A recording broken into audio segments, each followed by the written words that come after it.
untuk memenangkan referendum di Papua tahun 1969 yang dikenal dengan sebutan PEPRA atau penentuan pendapat rakyat, maka dibentuklah suatu operasi militer pada bulan Mei 1967 yang dipimpin oleh Brigadir Jenderal Ali Murtopo. Operasi militer untuk menangkan PEPRA ini disebut OPSUS atau Operasi Khusus. Tujuannya yaitu untuk meyakinkan rakyat asli Papua memilih berasosiasi dengan Republik Indonesia dan menolak kemerdekaan Papua. Selain langkah ini, Jenderal Soeharto mengutus Menteri Luar Negeri Adam Malik untuk bertemu David Rockefeller di Swiss pada Mei 1967 untuk menjamin Freeport boleh mengambil tambang Papua sehingga David Rockefeller bisa membantu Indonesia di markas PBB New York tentang pelaksanaan PEPRA yang memalukan ini. Maka itu, Freeport diperbolehkan menandatangani perjanjian kontrak kerja pertama pada Agustus 1969 sebelum diadakannya referendum Papua. Tim OPSUS ini mulai bergerak ke Papua untuk melakukan survei dan ternyata situasi di Irian Barat saat itu sangat menyedihkan sebab banyak anggota tentara dan polisi Indonesia telah membuat luka di hati orang Papua sejak masuknya Indonesia dan PBB September 1962. Banyak terjadi pencurian dan perampokan harta milik orang Irian yang dilakukan oleh aparat keamanan Indonesia maupun pasukan perdamaian PBB yang berasal dari Pakistan. Sejak saat itu, mulai timbul rasa dendam pada pemerintah Indonesia yang dianggap penjajah lebih berbahaya dari Belanda.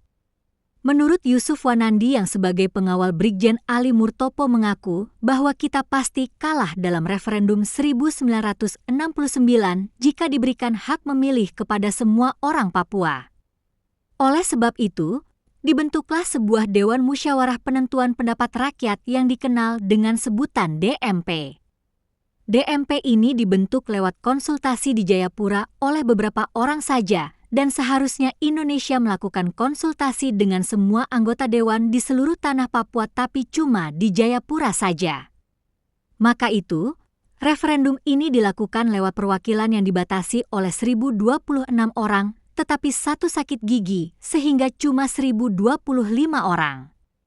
Sedangkan lebih dari 800.000 orang asli Papua tidak diperbolehkan ikut dalam referendum ini. Dan jumlah peserta yang dipilih dibatasi lagi cuma 400 orang asli Papua yang diperbolehkan mengikuti referendum itu, sedangkan sisanya yang 625 orang berasal dari orang pendatang Indonesia yang notabene berasal dari Maluku biar tampak mirip orang asli Papua walaupun rambutnya lurus.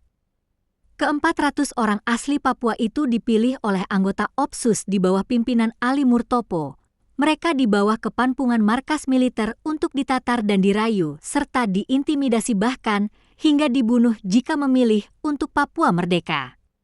Aksi Ali Murtopo ini membuat 400 warga Papua itu ketakutan dan bahkan ada yang diganti jika ketahuan membenci Indonesia.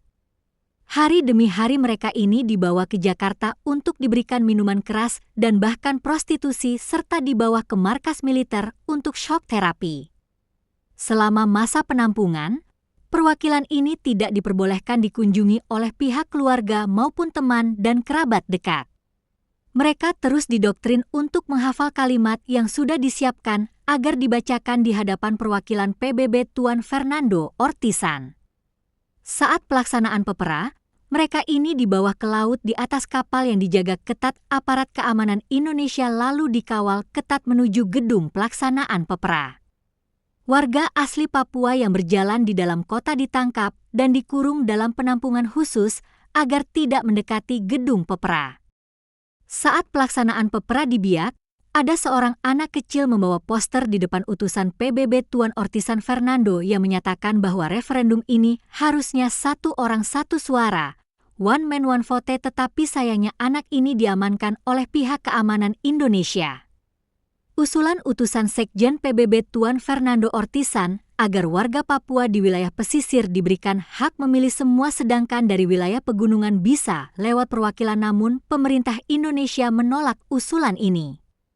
Referendum yang memalukan ini akhirnya dimenangkan oleh Indonesia walaupun melanggar perjanjian New York pasal 18 yang mengatakan bahwa PEPRA harus dilakukan sesuai standar internasional dan orang Indonesia tidak diperbolehkan ikut referendum ini kecuali mereka yang lahir di Papua sebelum tahun 1945.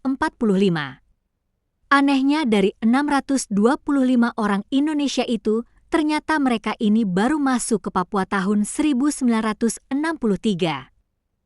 PEPRA ini juga melanggar Piagam PBB Pasal 1 Ayat 2 yang mana Indonesia tidak menghargai hak menentukan nasib sendiri rakyat Papua. Akibat dari kecurangan referendum ini, maka Presiden Majelis Umum PBB tidak mensahkan hasil PEPRA tersebut, tetapi hanya mencatat laporan Ortisan Fernando yang mana isinya menyatakan bahwa Indonesia melakukan referendum yang tidak sesuai standar hukum internasional. Maka itu, Resolusi 2504 meminta Indonesia memamajukan pembangunan di Irian Barat sambil mempersiapkan pemerintahan sendiri maka lahirnya otonomi khusus Irian Barat. Resolusi 2504 secara sadar dan jelas bahwa status politik tanah Papua tetap berada di bawah perwalian PBB cuma dititipkan kepada Indonesia untuk mengontrolnya selama 25 tahun saja. Terhitung sejak 1 Mei 1963 sampai 1 Mei 1988 namun alasan orang Papua belum mampu berpemerintahan sendiri maka diulurkan lagi oleh Indonesia dengan bantuan Amerika Serikat hingga menjadi tahun 2025 ini.